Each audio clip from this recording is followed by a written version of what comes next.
पालवे जी, बहुत शुक्रिया आपका समय देने के लिए सर। राजेश जी, आपने जरा आप स्टॉक बता दीजिए कि कहां पर ट्रेड को लेकर आप बुलिश हैं, और एक राय रिलायंस में एंट्री के लिहाज से बताइए, क्या इस भाव पर एंट्री कर लें? वैसे तो मतलब निवेश में टाइमिंग बहुत इंपॉर्टेंट नहीं होती है, लेकिन आप बताइए कि क्या प्राइस सही रहेगा?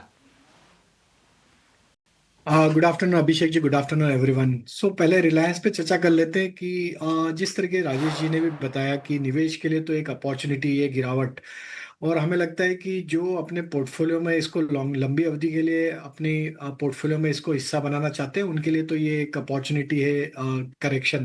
क्योंकि over a period of time long term में ये एक वेल्थ क्रिएटर स्टॉक रहा है, और स्टॉक के लॉन्ग टर्म स्ट्रक्चर तो अभी भी बुलिश है। नियर टर्म में जरूर एक गिरावट यहाँ पे बनी है, और हमने देखा है कि ये स्टॉक अब 20 डे मूविंग एवरेज के नीचे फिसलते हुए दिख रहा है, और अपनी एक अप स्लोपिंग ट्रेंड लाइन का ब्रेकडाउन यहाँ पे आते हुए दिखा है।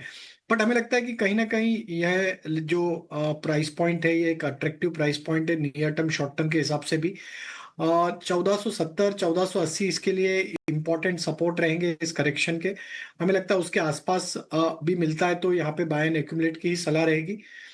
स्टॉक के लॉन्ग टर्म ट्रेंड इंटैक्ट है, जब तक ये स्टॉक 1400 के नीचे नहीं फिसलता है। इसके long term trend, short term trend, medium term trend bullish ही है। और ये करेक्शन एक अपॉर्चुनिटी जैसा यूज करना चाहिए निवेशकों को।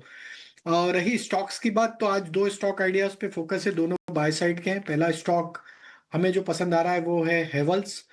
यहाँ पे अगर हम देखें तो एक अंडर परफॉर्मेंस के बाद स्टॉक में एक अच्छा ब्रेकआउट यहाँ पे आते हुए दिखा है। नियर टर्म चार्ट पे स्टॉक कंफर्टेबली अपने 20 डे 50 डे मूविंग एवरेज के ऊपर सस्टेन होते हुए दिख रहा है। जिस तरीके की तेजी आज हेवल्स के चार्ट में बनी है, ये थर्ड कंसेक्यूटिव डे है जहाँ पे स्टॉक एक हायर हाई लो फॉर्मेशन बना रहा है।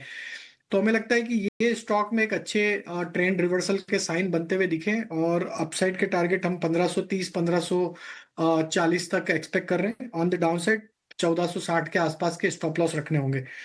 दूसरा स्टॉक जो पसंद आ रहा है वो हेल्थ केयर सेगमेंट से, उसमें अपोलो हॉस्पिटल पे हमारा फोकस है। आज देखें इस वॉलेटिलिटी में भी फार्मा हेल्थ केयर स्पेस एक अच्छे मोमेंटम में है।